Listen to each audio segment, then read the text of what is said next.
Hey everybody, welcome back to House Church Bonus Week. Bonus episode. But hey, my name is William Colley. I get to serve as your executive pastor, joined by your lead pastor, Benjamin Kempfer. Man, excited to be here. Dude, I'm hyped. I'm hyped to be back. We have we knew that the construction had a possibility of taking a little bit longer, and for us to put the finishing kind of bells and whistles on everything. And so we kind of started thinking how we're going to dice this content up, and really excited about today for what we're going to talk about. I think today's going to be, they've been kind of progressively helpful, right? But I'm super excited because I think today kind of gets at the heart of some of the things that we deal with when it comes to evangelism. So yeah, I'm excited. So next week, we get to come back together in our building, new layout, new kids space, new sanctuary layout. I'm really excited about this. So August 15th, next Sunday. Yeah, dude, it's going to be great. It's going to be awesome. And I just want to say on behalf of the entire church, we all owe a huge debt of gratitude to William. Yes. Oh gosh. No. To them. They've been patient with us. They have. Yeah. But I mean, you have done an incredible job of making the entire building on top of all the normal responsibilities of our church and all the people and all the things that need you on a daily basis, running our staff, also heading up this entire building for like half of a year now. That's dominated your schedule. So thanks for all the things that you've done, and everybody, when you show up, just give William like a pound it, high five, whatever you want to do. No. Give him a big hug. A big hug. No, everybody's been great, and I mean, I'm out of town the last 2 weeks of the project, so yeah, you like decided to take the fourth quarter. Yeah, off. I went ahead and punted, but no, everybody's been great, and we really are thankful for all of you guys being patient with us during this season, and for the staff and for all the volunteers that have helped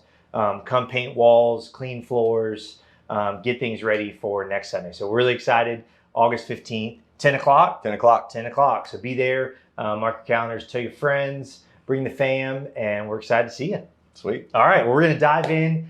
So again, this is bonus week of House Church. I think it really worked out perfect. I think God knew what he was doing with this weird thing. But last week we were able to split that up into 2 weeks, which I think was great. I think it was probably too much information for 2 weeks in a row. And then this week, to kind of recap, this kind of whole series is equipping our church to give all of us the tools we need to go and share the gospel of Jesus with our friends and our family and people that need to hear it. Yeah, so we've said this every week, but pretty much everybody who your faith, your hope, your trust is in Jesus, you want other people to believe and have the same thing. But man, it can just feel really weird. It can feel really difficult. It can feel really awkward, clunky, forced, all that stuff. And because of that, we just oftentimes refuse to really engage in the process of evangelism. And our hope is that through the things that we've been going over, it just kind of broadens the scope of what we view when we view that it's not just one-on-one coffee shop sharing your testimony, guy on the street corner screaming, or person on stage leading a huge revival, right? It's the everyday Christian who is a process person, an event person. They have styles of evangelism, they have proclamation, they have presence, kind of figuring out how do I fall into that category. So so hopefully all this will go to help create a much easier on-ramp towards helping people take steps closer to Jesus. Yeah, that's great. So at first the first week we really dug into what is the gospel. We have to have a clear understanding of what the gospel is. The second week we dug into our story, our testimony, how Jesus died on the cross, how he saved us, and then connecting that with the gospel. Then following weeks we went into styles. What does evangelism styles look like? How do we know what our styles are? All those things. So this week, what do we get into, man? All right. So this week, I think it's going to be great. But I want to lead us into this week a little bit differently than we have in the other weeks before. Okay. Right. Why not? So this is unscripted. For those of you on camera, I told William I was going to ask him some questions, but I kind of left it vague and ambiguous to that. So, William, what is your favorite restaurant? Ricardo's. Why? John's the man, the owner. Yep. Great guy. The food is delicious. It's very affordable. Great atmosphere. Love it. I love it. Next question. Why do you love Jewel? Oh gosh, lots of reasons. Just give me like a couple of them. I know that there's, they expand farther than the stars in the galaxy, but if you were just to kind of knock it down to like one or two. Yeah, she's very selfless in the way she loves and serves me and our kids. She's a hard worker. She is constantly pushing all of us to be more like Jesus in the way she loves and serves her patients and her family. That's awesome. So let me ask you one more question. Yeah. Why do you love Florida State football? I mean, to be fair, like, it's not like we've been like killing it lately, right? Yeah. Yet you are no less a fan coming to the beginning of the season. So why are you such a big fan in light of oftentimes abysmal results, which we prayerfully consider in our fasting that was not going to be, that's going to change this year? But go ahead. Honestly, great question. I asked myself this a lot recently. No, I grew up in Tallahassee. I grew up a Florida State fan, so I have so many memories from, when I was 5 or 6, going to my first game to, winning national championships and dog piles in the living room. I remember. I was a part. Great comeback wins and things like that. Yeah. So it's just kind of always been part of who I am growing up. So here's why I ask those questions. As interesting as we all are, or as interested as we all are in your life, which, obviously I am.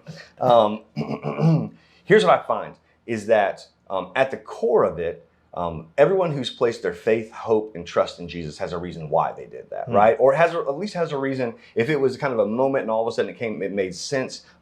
Subsequent to salvation, we have a reason why we believe in Jesus, why we place our entire faith, our hope, our trust in Him. What I find is interesting is that for most of us, that's actually really difficult to clearly articulate, right? So you could, without any prompting, say, this is my favorite restaurant, and this is why.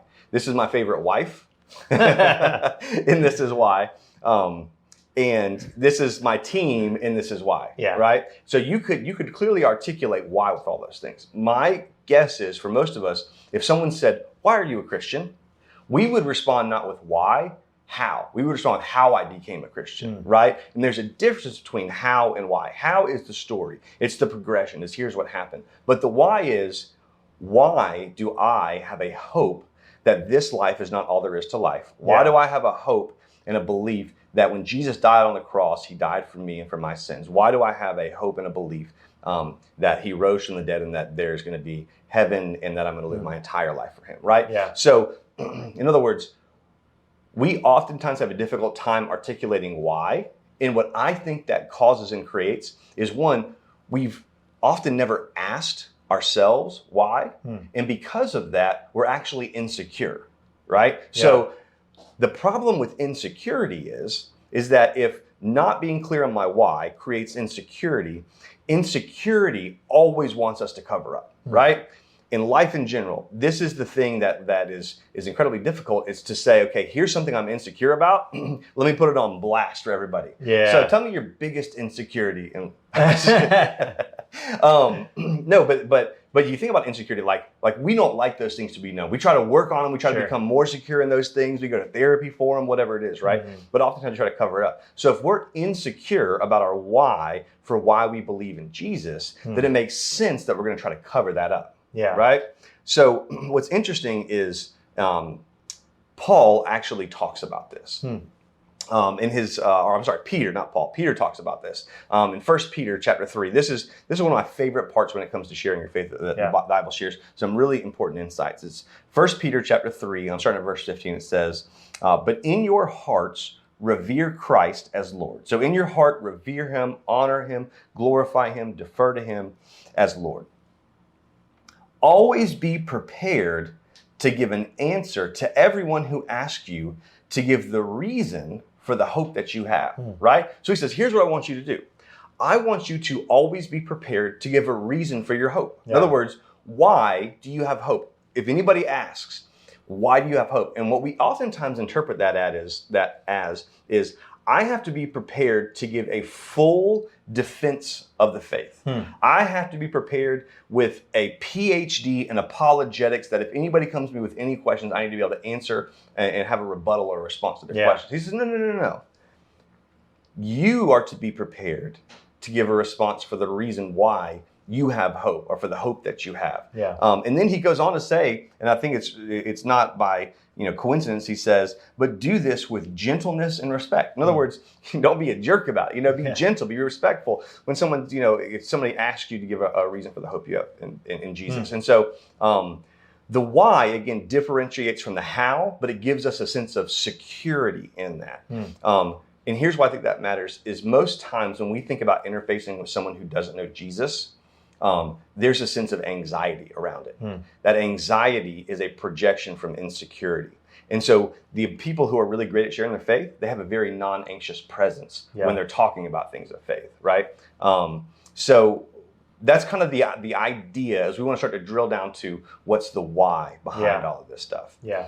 Now, one more thing about this is I'm going to give a couple examples of why, right? Because I think that's important. That's an important part of this. So for me, my why is the resurrection, right? That's not how I became a Christian. That came later on, my understanding of it. But the fact that systems of belief are easy to continue with people who believe like-minded things, that people have a difficult time disbelieving what they've seen and what they know to be true, right? And the purpose of that is to say that when Jesus died, the system of belief that everybody believed is he's not the Savior. He is in fact dead. All the, disciples abandoned him. And on top of that, what did they see? They saw a bloodied body, brutally murdered, hung on a cross, buried in a tomb. And in the Easter, what we call now Easter morning, they didn't go because they thought he rose from the dead. They went because they wanted to embalm him further because they didn't think that a couple fellows who did a good job, right? So for me, the historical documentation and the account of the resurrection creates the biggest data point of substantiation. But that's just me.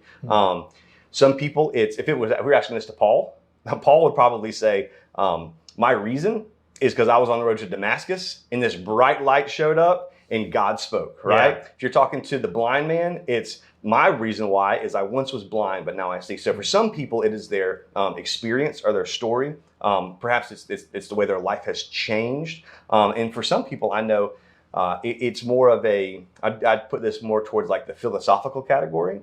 For some people, their why is because it's the religion that seems to make most sense insofar as if God is holy, if God is other than, if God is ultimate, to think that me, finite person, can stand in the presence of infinite, there's nothing I can do for my finiteness to be not finite anymore. And so there has to be a way made by the infinite for the finite to be approachable to the infinite, right? And so it's much more philosophical. It's much more this than that and this than that. There's ontological, teleological, cosmological arguments for like the existence of God just in general, but then beyond that with Jesus, there's a lot of things with that. So I think insecurity, again, to kind of bridge all that stuff together, our level of insecurity makes us to cover up. But if we can dig down, do the difficult work of saying why, because everyone has a why, we just not often uncovered it.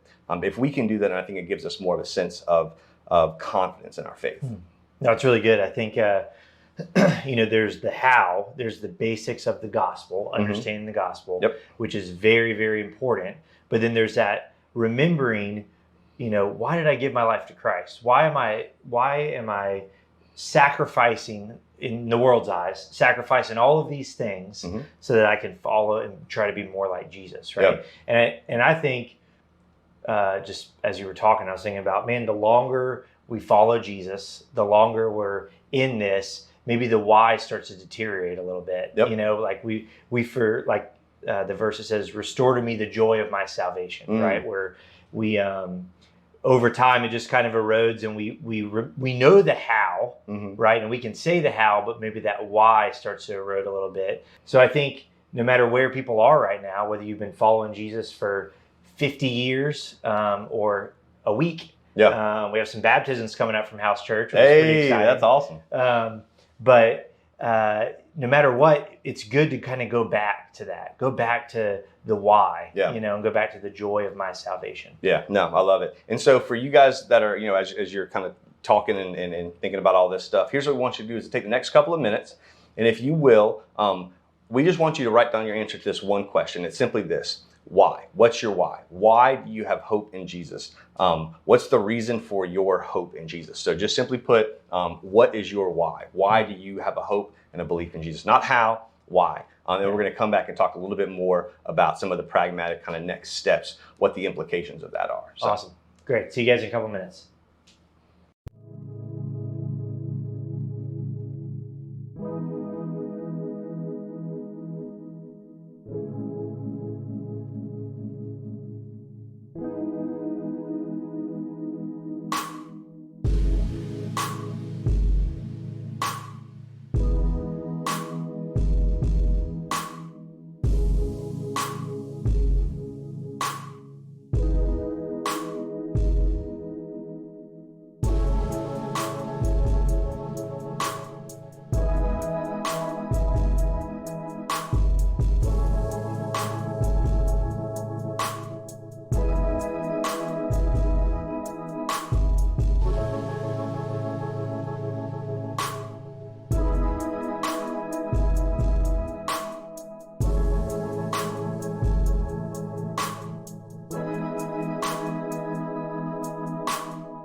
Hey guys, welcome back to House Church. Hopefully you guys spent some time kind of writing down your why, but also know there are two components to this week. So not just your why, but what do you got for us? So the first one is your why. We talked about this a little bit, but the second one is your responsibility, right? Mm-hmm. So one of the things I referenced in that first section when we were talking is about how I'm not responsible for giving a full defense of the faith. What all I'm responsible for is giving my reason why, right?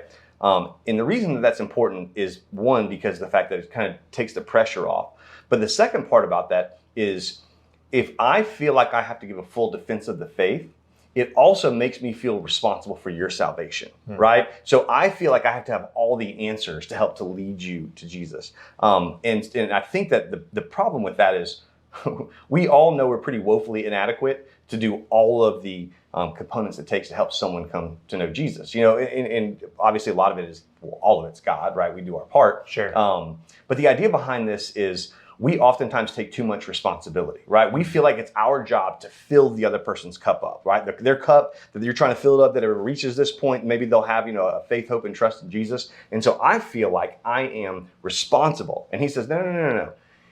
You're not responsible for filling someone else's cup up. You're just responsible for making sure that you're giving a reason for your hope. But the way that we say it is this, and this is what I would say is, if you don't hear anything else in House Church, this maybe isn't the most important thing, but it's probably top three. Okay. You're not responsible for filling someone else's cup up. You're responsible for pouring yours out, right? When it comes to this, we are not responsible to say, okay, I have to pull everything and pour everything into you so that you can become a Christian. Yeah. God's just giving me the responsibility to love you, to serve you, to minister to you, to befriend you, to invest in you, to invite you, to converse with you, to, all those types of things. Yeah. But at the end of the day, I'm responsible for pouring my cup out, not the entire process that leads to salvation.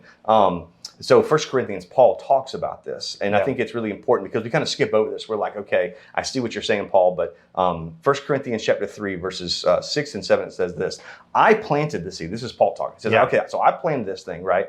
And Apollos watered it. So Paul did the planting, and Apollos came on top of that and watered the seed. But it's God, but God has been making it grow.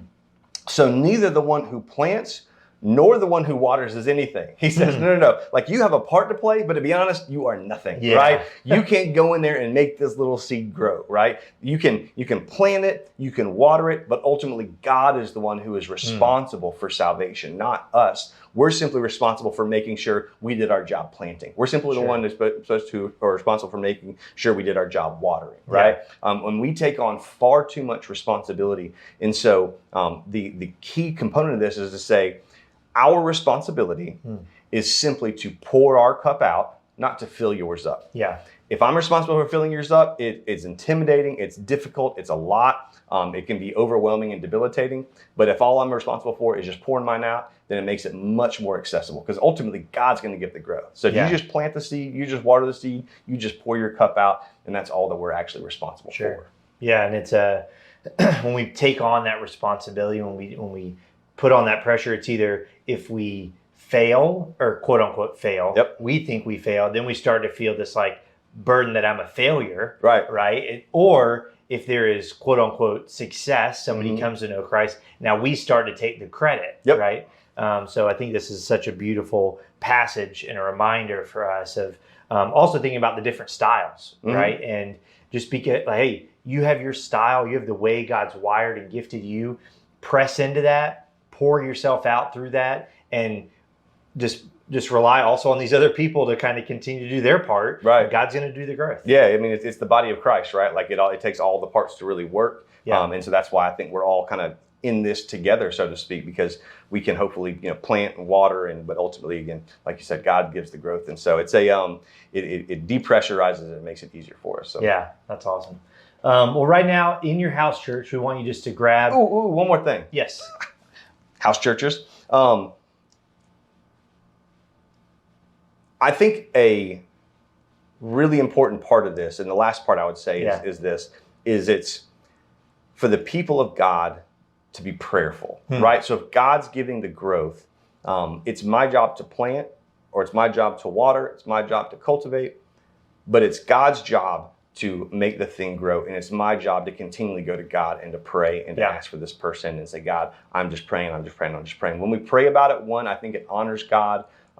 And two, when we pray it, it gives us a fire and a passion to continue to love and serve. It's easy without prayer to engage in this for a little bit, but it's really difficult to engage over the extended period of time. So I would say, as a last kind of component of this, the question would be, who are you praying for? If you're not responsible for it, if you're just planting and you're just watering, who is it that you are praying for right now that you're saying, man, God, will you just move in this person's life?